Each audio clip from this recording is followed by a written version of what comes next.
elsewhere more slowly. How should governments be responding to all this? Well, the governments are in a little bit of they may not realize this, but they're in a little bit of a race with each other. The United States is extremely lucky that we have the reserve currency of the world today. And we're extremely lucky that Silicon Valley is parked in the US. It's not luck. I mean, a lot of it is due to good policy. But we're lucky that good policy existed or exists that allowed those formations to happen. And I think in crypto land, what we're basically saying is at least big chunks of the next generation of the internet and possibly what is the next definition of money is up for grabs. Like if I was running a little Singapore, I would strongly consider just buying up a bunch of some cryptocurrency, probably Bitcoin, but if it's too expensive, maybe I'll just make my own and then make sure we have all of it and make it legal tender and then make it available to the rest of the world. So then all of a sudden you have a cryptocurrency that has a lot of usage and other people in the world can adopt and use as sound money. And by being the first adopter here in a big way, the country would end up just making trillions upon trillions of dollars equivalent and would probably become the new reserve currency after the US dollar. So in some light sense, the countries of the world are in a competition against each other, but it takes a big leap. So I would mostly agree with that. I also think there's a big mental shift you make when you go from thinking of the government to a government, because there's more than 100 governments in the world, right? Depending on how you count it, more than 70% of Silicon Valley is made of immigrants. And everybody here, either within your lifetime or your parents' lifetime, up and left. Why? To make a better life, right? For economic opportunity.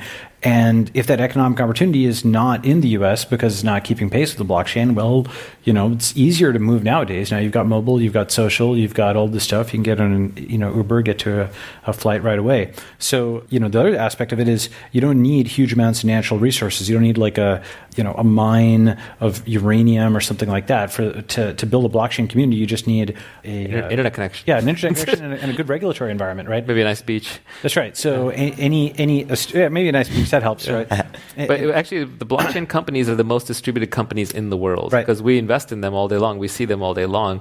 Their developers are spread out. In some cases, they're fully anonymous. Like even the team members don't know who the other team members are, and they're all over the world. And they're not necessarily all companies. Right. Yeah. Some of them just go open straight source groups. Yeah. Yeah, they're open source groups that just go straight crypto and may not even have traditional terrestrial bank accounts. Yeah, there's one that's coming up that's really people are into. That's all the developers are named after Harry Potter characters, and nobody actually knows who they are or where they live. Yeah. Yeah. But why isn't Singapore or other governments doing this now? Or is it possible that they might, or is it too much of an innovator's dilemma? No, they're starting like Malta, Bermuda. It'll just take one. Yeah.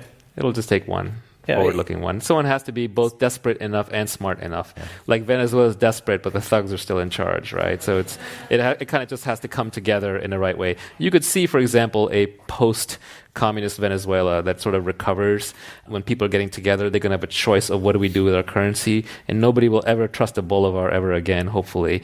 So then what do? Do we adopt the US dollar as legal tender? But now our monetary policy is set by the United States. So you could see that there are scenarios where if the crypto infrastructure is good enough, that they might go with a cryptocurrency. Yeah, and there's already governments that are definitely, moving in a very pro-blockchain direction. So Malta, Bermuda, Estonia, and, then a bunch of others that haven't necessarily announced anything publicly. But I think, governments are already trying to compete, for example, for Amazon's HQ2, right? They're trying to compete for Google's Sidewalk Labs, and they're trying to compete for, various investment dollars from startups and tech companies. This is just an extension of that. And Balaji, you have some thoughts on how blockchain unlocks or enables new career opportunities, or for us to think about our careers in a different way that you don't have to be in Silicon Valley. Oh, yeah. Unpack that a little bit. Sure. Yeah. So I have this concept that your single most important metric for your life is arguably your personal runway, which is your savings.